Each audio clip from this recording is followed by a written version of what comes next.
दया करो, मुझे छोड़ दो। कोई दया नहीं मिलेगी पापी। तूने जो पाप किया है उसकी कोई माफी नहीं। बचाओ बचाओ। दोस्तों, स्वर्ग जाने का अधिकारी कौन और नरक जाने का अधिकारी कौन, ये कैसे तय होता है और कौन तय करता है? कई बार अनेक पाप करने वाला स्वर्ग जाता है और लाखों पुण्य करने वाला मनुष्य भी नरक में जाता है। ऐसे कई उदाहरण हमारे प्राचीन ग्रंथों में मिलते हैं।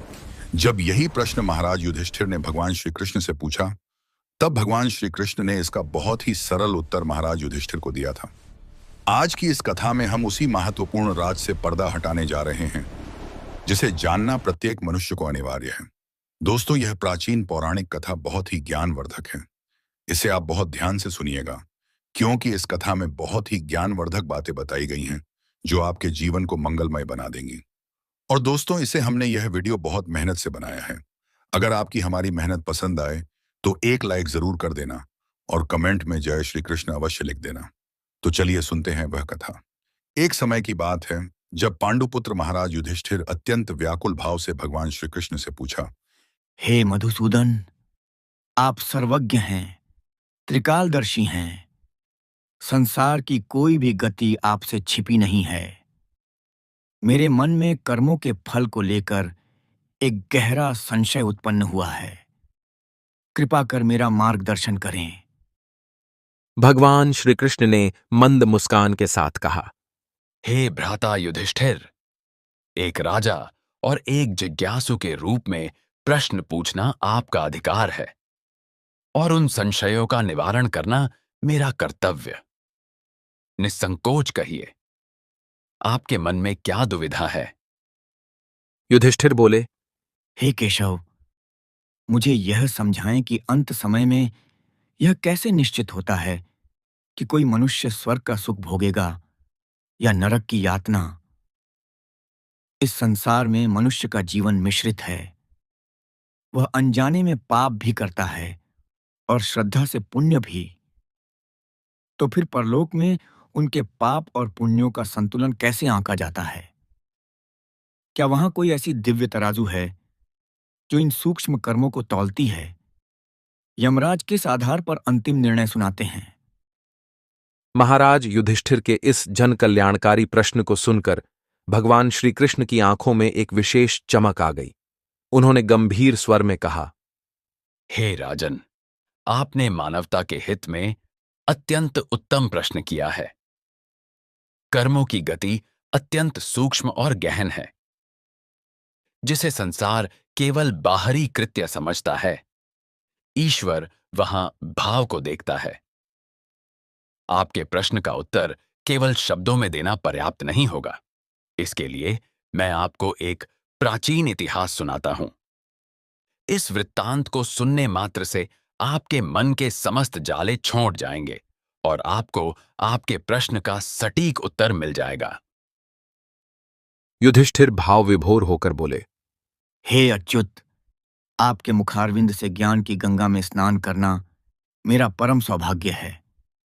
मैं पूर्ण एकाग्रता से उस कथा का श्रवण करने हेतु तत्पर हूं। फिर श्री कृष्ण युधिष्ठिर को कथा सुनाने लगते हैं। पूर्व काल की बात है।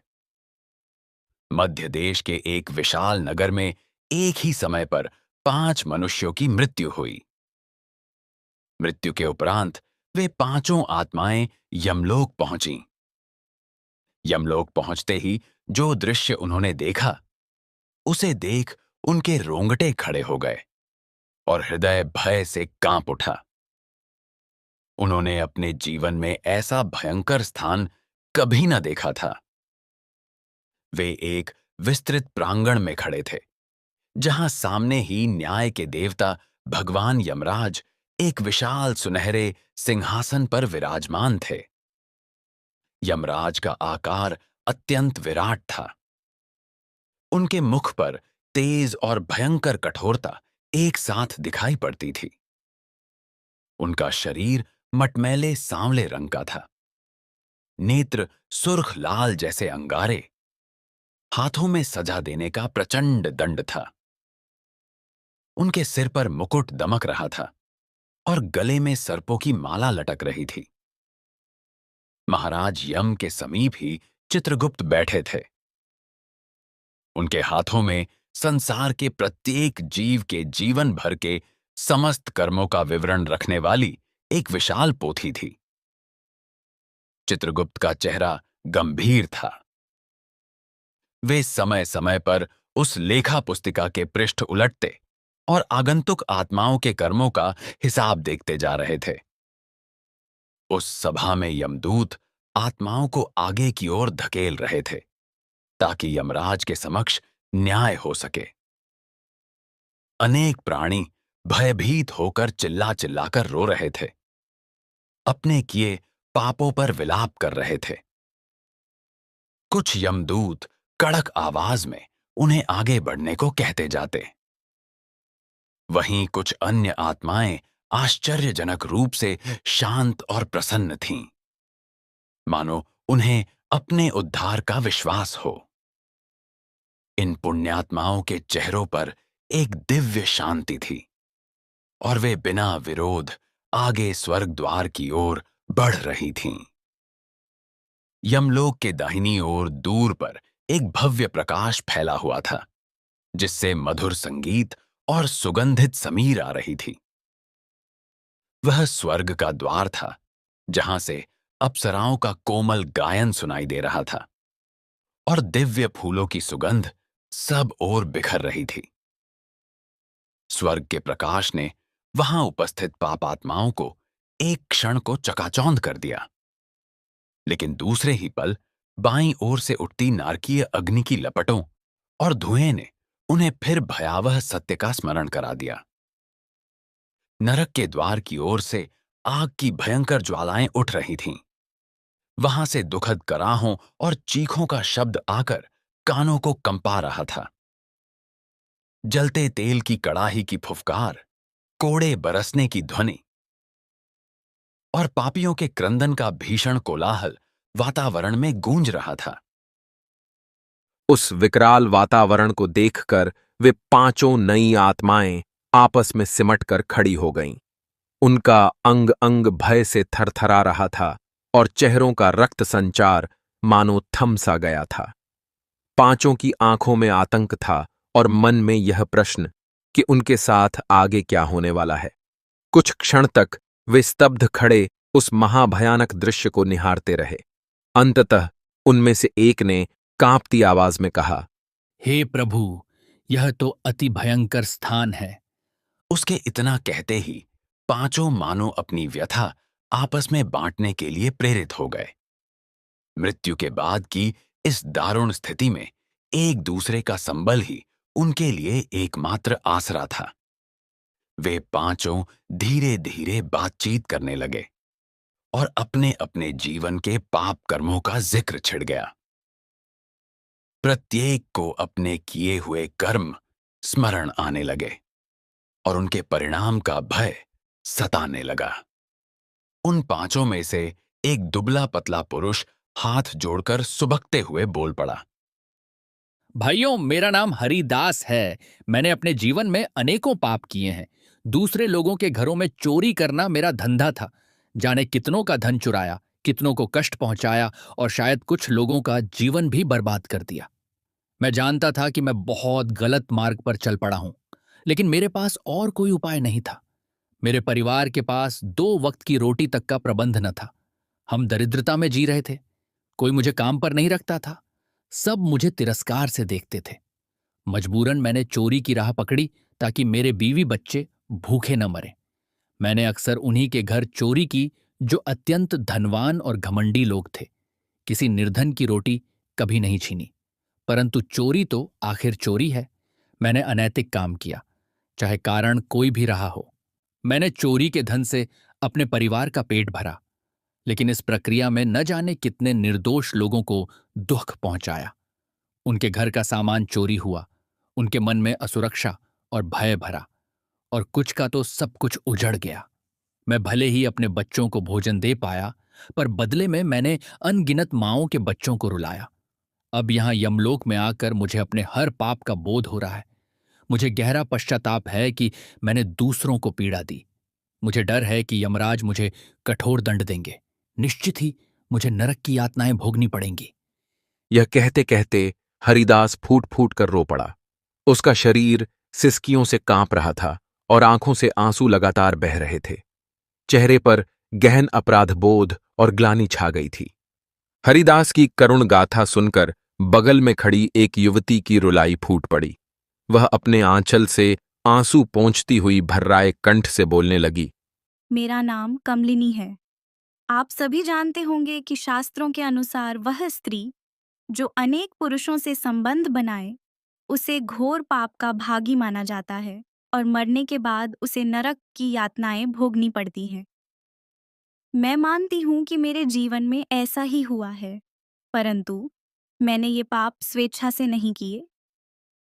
जब मैं बहुत छोटी थी, तब एक दुष्ट व्यक्ति ने मुझे जबरन उठा लिया और वेश्यावृत्ति के अंधकार में धकेल दिया। मेरे सपने तो कुछ और ही थे। मैं चाहती थी कि मेरा जीवन भी सम्मान और मर्यादा के साथ बीते, किसी सुहागन स्त्री की भांति घर संसार बसाने का मुझे अवसर मिले। पर ईश्वर ने शायद मेरे भाग्य में प्रारंभ से ही दुहर लिखा था। मेरी इच्छा के विरुद्ध मुझे सालों तक अपने तन और मन को उन भोगी पुरुषों के हवाले करना पड़ा, जो मुझे एक वस्तु से अधिक कुछ न समझते थे। मुझे नहीं पता मेरे इन कर्मों का क्या फल मिलेगा। यद्यपि ये सब मुझसे जबरदस्ती कराया गया, फिर भी जो पाप मुझसे हुए उनका बोझ मेरी आत्मा पर है। मैंने इस पापमय जीवन से बचने की बहुत कोशिश की, पर कोई मार्ग नहीं सूझा। मेरी अस्मिता और जीवन जैसे नरक बन चुके थे जब तक मैं जीवित थी। शायद मरने के बाद भी मुझे उसी नरक अड्डे को भोगना पड़ेगा। मैंने जीवन भर हर दिन प्रार्थना की कि इस नरक से मुक्ति मिले। मैंने कभी किसी का बुरा नहीं चाहा, बल्कि अपने दुख में भी मैंने दूसरों के दुख बांटने की चेष्टा की। जब भी अवसर मिला, मैंने बेसहारा पशुओं और पक्षियों को दाना पानी दिया, घायल प्राणियों की सेवा की। मुझे इन छोटे छोटे पुण्यों से थोड़ी शांति मिलती थी, पर मैं जानती हूँ कि वे मेरे बड़े पापों के आगे कुछ भी नहीं है। मुझे नहीं जात अगले जन्म में मुझे क्या भोगना होगा, किंतु इतना निश्चित है कि इस जन्म के दुष्कर्मों के लिए मुझे नरक की आग में जलना पड़ेगा। मैं अपने भाग्य को स्वीकार करती हूँ, क्योंकि जो कुछ हुआ उसकी क्षमा तो शायद परमात्मा भी नहीं करेंगे। यह कहकर कमलिनी फूट फूट कर रो पड़ी। उसका समस्त जीवन मानो उसकी आंखों के आगे घूम गया हो। वर्षों से सीने में दबा रखा हुआ दर्द अब अश्रुधारा बनकर बह निकला। उसके मन में भरी पीड़ा चेहरे पर साफ झलक रही थी। अब तक 2 कथाएं सुनकर समूह में खड़े एक कठोर चेहरे वाले पुरुष ने गहरी सांस ली।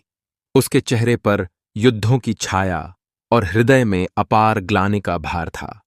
भारी मन से वह बोलने लगा। मेरा नाम सूर्यकेतु है। तुम सभी ने अपने अपने पाप बताए, पर मुझे लगता है कि हम सब में सबसे बड़ा पापी मैं ही हूं।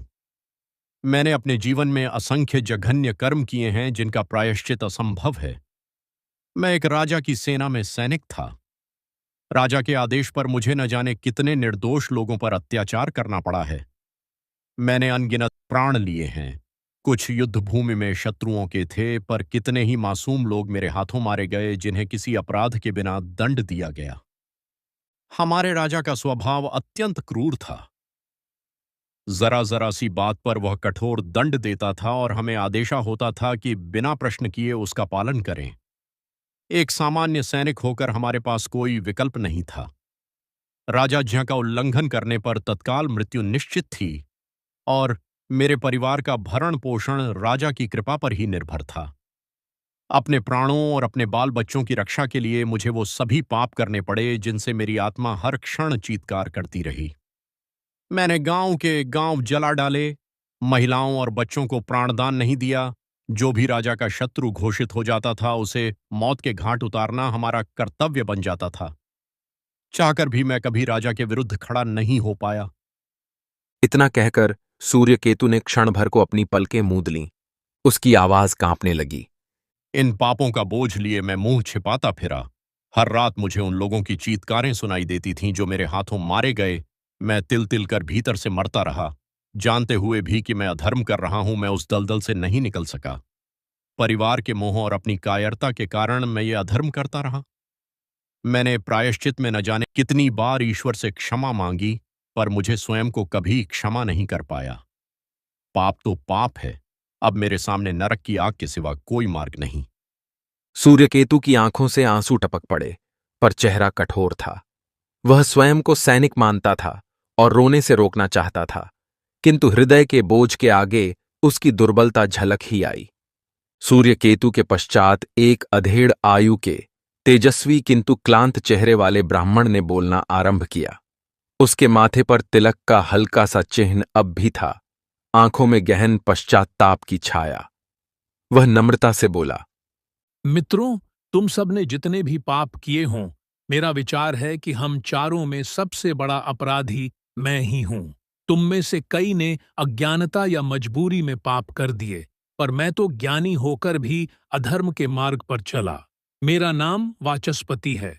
मैं बचपन से ही वेद शास्त्रों का अध्ययन कर पंडित बना। मुझे धर्म अधर्म, सत्य असत्य का पूरा ज्ञान था। सही क्या है और गलत क्या है, यह भली भांति समझता था, परंतु फिर भी धन के लोभ में आकर मैंने अपने ज्ञान का दुरुपयोग किया। मेरे परिवार की स्थिति बहुत दयनीय थी। हम अति दरिद्र थे। मेरे पिता वृत्ति के लिए मंदिर के बाहर भिक्षा मांगते थे। बचपन से मैंने निर्धनता का दुहक देखा और हृदय में प्रतिज्ञा की कि एक दिन परिवार की यह हालत बदलूंगा। मुझ में तेज था, विद्वत्ता थी, इसलिए लोगों ने मेरा सम्मान किया। पर धीरे धीरे मेरे मन में अहंकार आ गया और धन की लालसा घर करने लगी। मैंने सोचा कि ज्ञान ही मेरा उपहार और आजीविका दोनों बन सकता है। शास्त्रों में कहा गया है कि विद्या बेचना घोर पाप है, पर मैंने उस चेतावनी को भुला दिया। मैं यजमानों से दक्षिणा लिए बिना कोई पूजा पाठ या शिक्षा कार्य नहीं करता था। किसी जरूरतमंद को कभी मुफ्त में मंत्र नहीं बताए, कोई सलाह नहीं दी जब तक कि उसने मेरी मुट्ठी गर्म न की। इस प्रकार मेरे ज्ञान के बदले मुझे धन मिलने लगा और मेरे परिवार की गरीबी दूर हो गई, पर साथ ही मेरी आत्मा का प्रकाश बुझने लगा। मैं, जो शास्त्रों का जानकार था, खुद अधर्म के मार्ग पर चल पड़ा। शास्त्रों में स्पष्ट कहा गया है कि जो ब्राह्मण ज्ञान का व्यापार करता है, वह मृत्यु के बाद अवश्य नरकगामी होता है। मैंने सब कुछ जानकर भी पाप किया है, इसलिए मुझे यकीन है कि मेरे जैसे पापी को नरक की ही प्राप्ति होगी। तुम लोगों ने जो भी पाप किए, शायद कुछ अनजाने में हुए या परिस्थितिवश, लेकिन मेरा पाप तो पूरी तरह जानबूझकर था। ज्ञानी होकर भी पाप करना घोर अपराध है। इतना कहकर वाचस्पति शांत हो गए। चौथे व्यक्ति की कथा समाप्त हुई ही थी कि पांचवें व्यक्ति, जो अब तक चुपचाप तमाशा देख रहा था, के चेहरे पर एक व्यंग्यात्मक मुस्कान उभरी। वह व्यक्ति एक स्वस्थ, सुडौल एवं समृद्ध दिखने वाला मध्यम वय का जमींदार था। आंखों में आत्मतुष्टि की चमक और होठों पर घमंड भरी मुस्कान के साथ वह ठठाकर हंस पड़ा। बाकी चारों ने आश्चर्य से उसकी ओर देखा। जमींदार ने कटाक्ष भरे स्वर में कहा, तुम चारों तो अपने को बड़ा पापी कह रहे हो, पर असल में पापी हो भी तो। तुम लोगों ने जीवन भर पाप के सिवा कुछ किया ही नहीं, तो नरक में नहीं जाओगे तो और कहां जाओगे? यमराज भला तुम दुष्टों को माफ करेंगे? कदापि नहीं। उसकी वाणी में घोर अहंकार था। उसने छाती चौड़ी करते हुए घोषणा की, यहां मौजूद 5 लोगों में एकमात्र मैं ही ऐसा हूं जिसने सचमुच जीवन भर पुण्य ही पुण्य किए हैं। मैं धनवान, किसान, महिपाल हूं। मेरे पुण्यों की सूची इतनी लंबी है कि गिनाना मुश्किल होगा। मैंने अपने जीवन में कितनी ही बार पूजा पाठ, व्रत उपवास किए, अनेकों ब्राह्मणों को दान दक्षिणा दी, गौं का दान किया। मरते समय भी मैंने एक सुपात्र ब्राह्मण को गाय दान में दी ताकि मेरे सारे पाप धुल जाएं। मेरे 3 पत्नियां और 10 पुत्र पौत्र हैं। मेरे मरते ही मेरे परिवार ने मेरी आत्मा की शांति के लिए बड़े बड़े धार्मिक अनुष्ठान शुरू कर दिए हैं। सब मेरे लिए श्राद्ध, तर्पण, पिंडदान और यज्ञ कर रहे हैं, जिससे मुझे मोक्ष मिल जाए। महिपाल बोले जा रहा था। मानो उसे अपने पुण्यों का बड़े ही गर्व से बखान करने में आनंद मिल रहा हो। मैंने सदैव अतिथि सत्कार किया। मेरे द्वार से कोई भूखा निराश नहीं लौटा। हर रोज सुबह भगवान की आरती की, मंदिर गया, स्त्रियों का आदर किया, सदाचारी जीवन जिया। मुझसे जोए जाने अनजाने में भी यदि कोई त्रुटि हुई होगी तो मेरे बेटे जो श्राद्ध दान कर रहे हैं उससे वह भी कट जाएगी। इतने पुण्य जोड़े हैं जीवन भर कि यमराज तो क्या स्वयं विष्णु जी भी चाहें तो मुझे नरक में नहीं डाल सकते। मुझे तो निश्चित ही उत्तम लोकों की प्राप्ति होगी। महिपाल ने गर्व से चारों साथियों की ओर देखा। उसके मुख पर क्रूर हंसी थी। तुम सब तो घोर अपराधी हो, वह कहने लगा।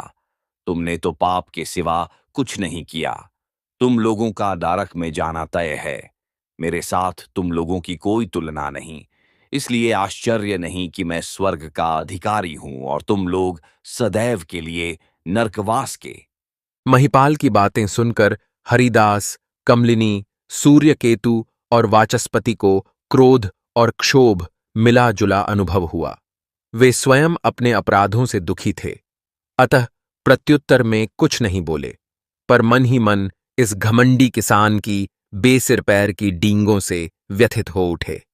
सब चुपचाप निगाहें झुकाए अपने अपने भाग्य के बारे में सोचने लगे। कुछ समय उपरांत यमदूतों ने उन पांचों को संकेत किया कि वे आगे बढ़ें, क्योंकि अब उनके कर्मों का निर्णय होने को है। पांचों के हृदय जोर जोर से धड़कने लगे। सबसे आगे हरिदास था, उसके पीछे कमलिनी, फिर सूर्यकेतु, फिर वाचस्पति और अंत में महिपाल। यमराज के सामने सबसे पहले हरिदास को प्रस्तुत किया गया। चित्रगुप्त ने अपनी पोथी में हरिदास के जन्म से लेकर मृत्यु तक के सारे कर्म पढ़कर सुनाए। हरिदास सिर झुकाए कांपते हुए प्रतीक्षा कर रहा था कि कब उसका दंड सुनाया जाएगा। चित्रगुप्त के वाचन समाप्त करने के बाद कुछ देर तक यमराज ने विचार किया। समस्त सभा शांत थी। केवल हरिदास के धड़कते हृदय की धुकधुकी मानो सुनाई दे रही थी। अंततः यमराज की गंभीर आवाज गूंजी। हरिदास, तुम्हारे पुण्य और पाप का हमने मूल्यांकन कर लिया है। तुम्हें अपने पापों का प्रायश्चित नरक में नहीं, स्वर्ग में प्राप्त होगा। तुमने अपने जीवन में किए पुण्यों के फलस्वरूप तुम्हें स्वर्ग की प्राप्ति होती है। जाओ, स्वर्ग के द्वार तुम्हारी प्रतीक्षा कर रहे हैं। यमराज का निर्णय सुनते ही हरिदास ने अविश्वास से सिर उठाया। उसे अपने कानों पर भरोसा नहीं हुआ कि उसके जैसे पापी को स्वर्ग भेजा जा रहा है। कुछ क्षण वह स्तब्ध खड़ा रहा। फिर जब यमदूतों ने उसे स्वर्ग की राह दिखाने के लिए हाथ बढ़ाया तो उसे विश्वास आया कि यह सत्य है। उसकी आंखों से आंसू छलक आए। इस बार वे पश्चात्ताप के नहीं, कृतज्ञता के आंसू थे। वह दोनों हाथ जोड़कर फूट फूट कर रोता हुआ बोला, धन्य है यमराज, जो आप न्याय करना जानते हैं। मैं अपने पुण्य का फल पा रहा हूं। प्रभु, आपकी कृपा है। इतना कहकर वह पुलकित हृदय से स्वर्ग द्वार की ओर बढ़ गया। अब बारी थी कमलिनी की। चित्रगुप्त ने कमलिनी के जीवन का विस्तृत लेखा पढ़कर सुनाया। वहां उपस्थित आत्माएं यह देखकर हैरान थीं कि एक वेश्या का लेखा जोखा भी पढ़ा जा रहा है। महिपाल तो भीतर ही भीतर कुंठित हो रहा था कि ऐसी पापिन को भी क्या अब स्वर्ग का लोभ होगा। खैर, चित्रगुप्त के पाठ के उपरांत यमराज ने कुछ क्षण मनन किया। कमलिनी की आंखें भूमि की ओर थीं और अश्रु निर्झर अब भी उनमें झिलमिला रहे थे। कुछ देर मौन रहने के बाद यमराज ने निर्णय सुनाया। कमलिनी, तुम्हारे जीवन के पुण्यों और पापों का तुलनात्मक निरीक्षण करने पर ज्ञात हुआ है कि पुण्य का पलड़ा भारी है, अतः तुम्हें भी स्वर्ग की प्राप्ति होगी। फैसला सुनते ही कमलिनी को मानो एक नई जिंदगी मिल गई। उसने हैरान होकर अपना सिर उठाया और अचंभे से यमराज की ओर देखा। उसे विश्वास नहीं हुआ कि उसके जैसे जीवन को भी स्वर्ग में स्थान मिल सकता है। वह रो पड़ी, पर अब उसकी रुलाई में कुछ अंश धन्यवाद का था। उसने कांपते हुए स्वर में बस प्रभु, आपका धन्यवाद कहा और आगे कुछ बोल न पाई। वह हाथ जोड़कर यमराज और चित्रगुप्त को नमन करती हुई स्वर्ग की दिशा में बढ़ने लगी। उसके अश्रुओं में ग्लानि की जगह आभार चमक रहा था। इसके पश्चात सूर्यकेतु का नंबर आया। चित्रगुप्त ने उसकी करनी भी विस्तार से सुनाई। सूर्यकेतु अपने मन में पहले ही स्वयं को दोषी ठहरा चुका था और नरक के लिए प्रस्तुत था। चित्रगुप्त ने जब यह बताया कि किस प्रकार सूर्यकेतु ने युद्धों में रक्तपात किया पर साथ ही कई नेकियां भी कीं, तब महिपाल और अन्य कुछ आत्माएं आश्चर्य से सुन रहे थे। सूर्यकेतु का पाप पुण्य जब तुला पर रखा गया तो यमराज ने निर्णय दिया, सूर्यकेतु, यद्यपि तुम्हारे जीवन में पाप कम नहीं, किंतु तुमने जो जो सत्कर्म किए और अंतर्मन में जो पछतावा जाग हुआ, उसने तुम्हारे पापों का भार हल्का कर दिया है। तुम्हें भी स्वर्ग प्राप्त होगा। सूर्यकेतु ने सिर उठाकर एक बार यमराज की ओर देखा, फिर नजरें झुका लीं। वह भीतर से लज्जित तो था अपने पापों के लिए, पर परमात्मा की न्यायशीलता देख उसका मन श्रद्धा से भर गया। आप बड़े दयालु हैं धर्मराज। वह बुदबुदाया और हाथ जोड़कर विनम्रतापूर्वक झुककर आगे बढ़ गया। एक यमदूत ने मुस्कुराकर उसे स्वर्ग की राह दिखा दी। सूर्यकेतु नतमस्तक होकर उस अलौकिक प्रकाश की ओर चल पड़ा। अब चौथे व्यक्ति वाचस्पति की बारी आई। चित्रगुप्त ने उसका कर्म विवरण पढ़ा। विद्वान ब्राह्मण के जीवन में कई धर्म कृत्य थे और साथ ही ज्ञान बेचने का कलंक भी था। यमराज ने थोड़ी देर विचार कर कहा, वाचस्पति, तुमने लोभवश अधर्म किया, परंतु जीवन में तुमने अनेक ऐसे सत्कर्म भी किए हैं जो लोक कल्याण के थे। उन पुण्यों के प्रभाव से तुम्हारे पाप नष्ट हो गए हैं, अतः तुम्हें भी स्वर्गलोक का अधिकारी घोषित किया जाता है। वाचस्पति को पहले तो अपने कानों पर विश्वास न हुआ। वह सोच रहा था कि उसे अवश्य दंड मिलेगा, पर जब यमराज ने स्वर्ग जाने को कहा तो उसकी आंखें आनंद से भर गईं। उसने कृतज्ञतापूर्वक सिर झुकाकर यमराज का धन्यवाद किया और भावविह्वल होकर स्वर्ग की ओर बढ़ गया। चारों आत्माओं को एक एक कर स्वर्ग जाते देख पीछे खड़े महिपाल का चेहरा पीला पड़ने लगा। उसे अपने नेत्रों पर विश्वास नहीं हो रहा था। जो लोग स्वयं अपने को महापापी मान रहे थे, वे सब स्वर्ग भेज दिए गए, और वह स्वयं, जो स्वयं को परम पुण्यात्मा समझता था, अभी तक यहीं खड़ा था। महिपाल मन ही मन कुढ़ने लगा। ये कैसा न्याय है? यदि पापी और पुण्यात्मा सबको समान स्वर्ग मिलना है, तो फिर पुण्य करके क्या लाभ? उसके मन में ईर्ष्या और क्रोध की ज्वाला धधकने लगी। इसी उधेड़बुन में वह था कि तभी दो यमदूतों ने कठोरता से उसे धक्का देकर कहा, अब तेरी बारी है रे पापी, आगे बढ़ और धर्मराज के समक्ष उपस्थित हो जा। बहुत देर से अपनी बारी का इंतजार करवा रहा है। महिपाल को जैसे सांप सूंघ गया। वह छटपटा कर चिल्लाया, मुझे पापी क्यों कहते हो? मैं तो स्वर्ग जाऊंगा। मैंने जीवन भर कोई पाप नहीं किया। पर यमदूतों ने उसकी एक न सुनी और उसे घसीटते हुए यमराज के आसन के सम्मुख ले आए। यमराज ने क्रोधित दृष्टि से उस घबराए हुए किसान की ओर देखा और चित्रगुप्त से उसका लेखा पढ़ने को कहा। चित्रगुप्त ने महिपाल के जन्म से लेकर मृत्यु तक के समस्त कर्मों को पढ़कर सुना दिया। सुनते सुनते महिपाल को एहसास होने लगा कि कहीं कोई गंभीर बात है जो उसके समस्त पुण्यों पर पानी फेर रही है। जैसे जैसे चित्रगुप्त अंत की ओर बढ़े, महिपाल की पेशानी पर पसीना छलकने लगा।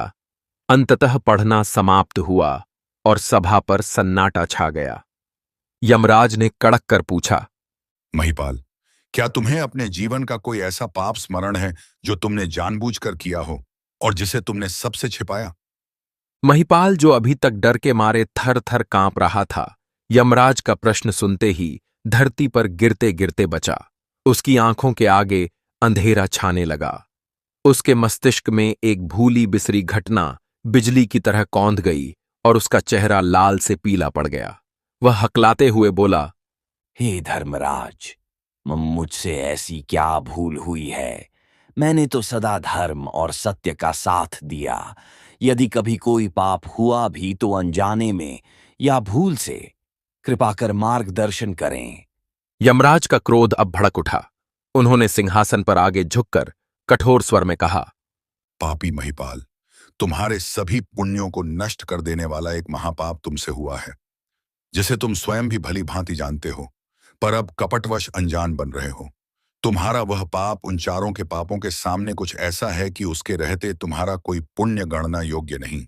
तुम्हारे उसी पाप के कारण तुम्हारा पुण्य फल शून्य हो चुका है और तुम नरक के भागी हो गए हो।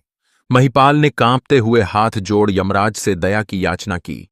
हे धर्मराज, कौन सा पाप? मैंने ऐसा क्या कर दिया? मैंने जीवन भर मंदिर में पूजा की, ब्राह्मणों को भूमि दान की, गौओं की सेवा की, फिर ऐसी क्या भूल हो गई जिससे मेरे सब पुण्य नष्ट हो गए? आप जिन चारों को स्वर्ग दे रहे हैं, उन्होंने तो अनगिनत अपराध किए हैं, फिर भी आप उन्हें क्षमा कर रहे हैं। मेरे साथ अन्याय क्यों? यदि आप जैसा न्याय धर्म का पालन करने वाला भी ऐसा अन्याय करेगा, तो पृथ्वी पर कौन धर्म का मार्ग अपनाएगा? यमराज ने अब अपना क्रोध नियंत्रित करते हुए गंभीर स्वर में कहा। महिपाल, तुम्हें न्याय अन्याय का ज्ञान नहीं है। तुम अपने पुण्यों का बखान कर रहे हो, पर यह भूल रहे हो कि पुण्य और पाप की परख मात्र संख्याओं से नहीं होती, उनके पीछे के भाव से होती है। जिन चार व्यक्तियों को तुम पापी कह रहे हो, उनके हृदय में कहीं न कहीं पश्चाताप, दया और करुणा थी, जिसने उनके पाप का भार हल्का कर दिया। जबकि तुम्हारे हृदय में अहंकार और कपट भरा है, जिसने तुम्हारे सभी सत्कर्मों को कलंकित कर डाला। यमराज ने एक एक करके उदाहरण देना शुरू किया। पहले हरिदास को देखो। उसने चोरी का पाप किया था, परंतु कभी किसी निर्धन को नहीं सताया। वह केवल अहंकारी धनियों के घर चोरी करता और जो धन प्राप्त होता, उसका अधिकांश भूखों को खिलाने में लगाता। उसका हृदय दयालु था। कई भूखे पेटों को उसने अन्न पानी दिया था। शास्त्रों में कहा गया है, परोपकाराय पुण्याय पापाय परपीडनम, अर्थात परोपकार करना पुण्य है और दूसरों को पीड़ा देना पाप है। हरिदास के परोपकार रूपी पुण्य उसके पापों से बड़े निकले, इसलिए उसे स्वर्ग का अधिकारी बनाया गया।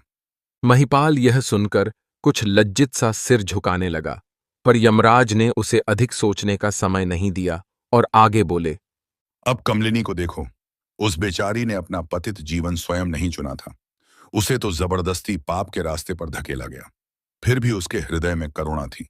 उसने अपने जीवन में अनेकों बेसहारा पशु पक्षियों की सेवा की।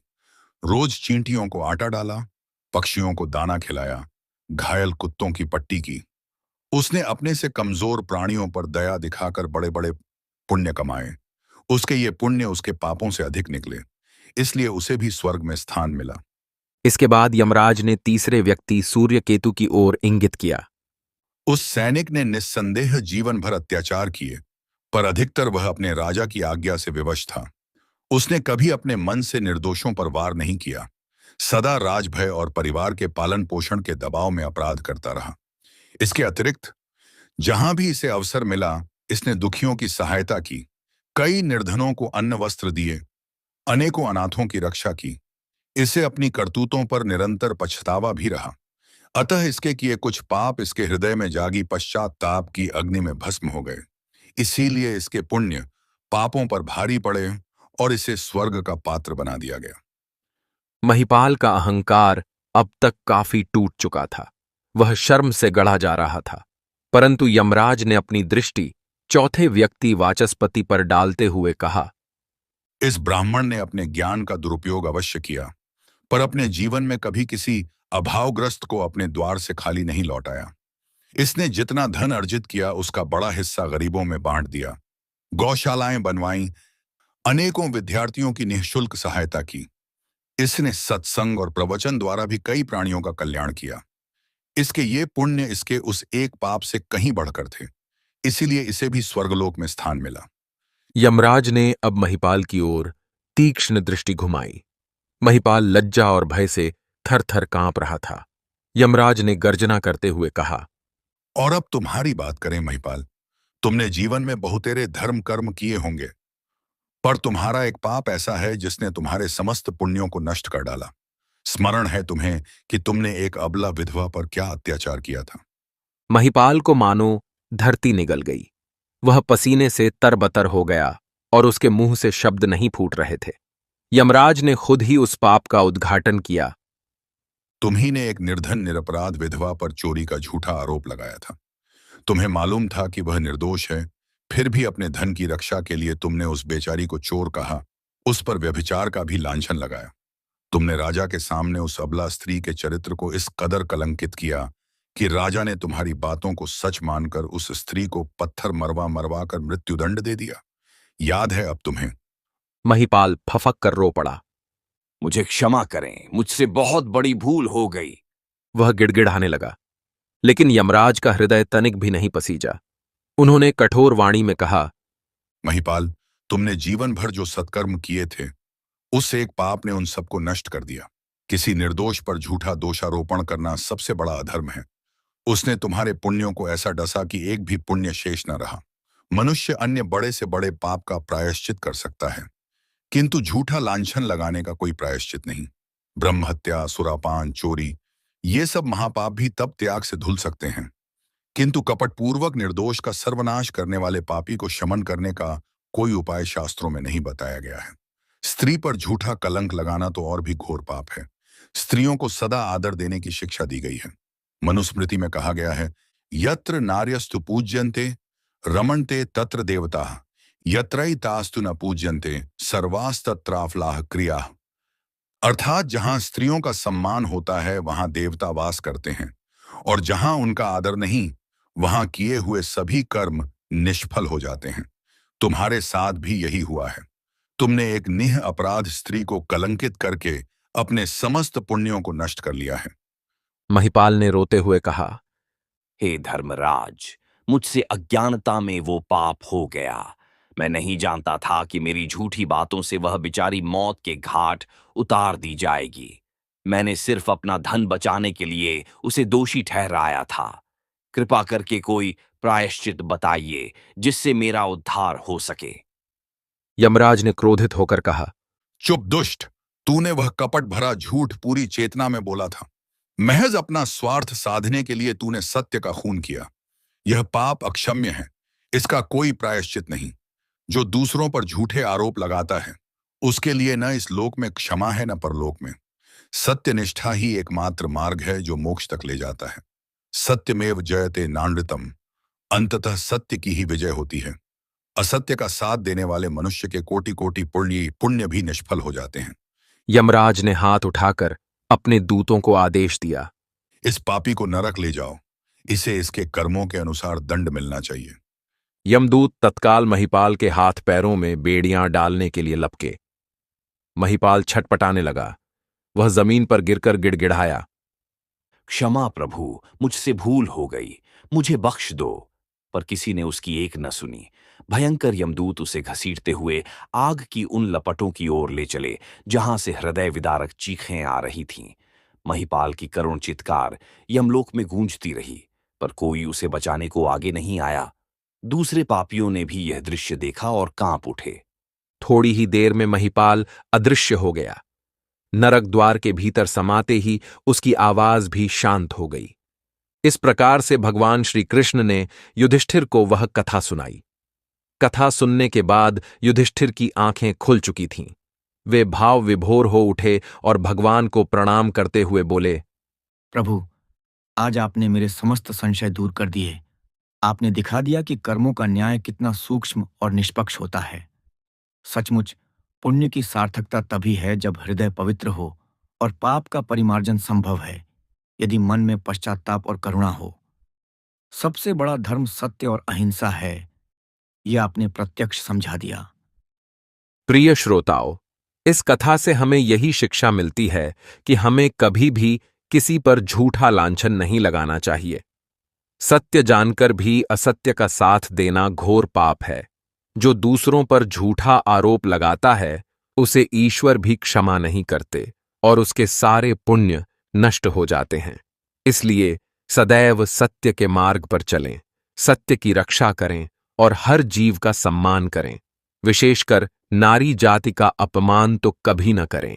यदि आपको यह कथा अच्छी लगी हो तो कृपया इसे लाइक करें और नीचे कमेंट में जय श्री कृष्ण अवश्य लिखें। साथ ही हमारे चैनल को सब्सक्राइब करना न भूलें। धन्यवाद।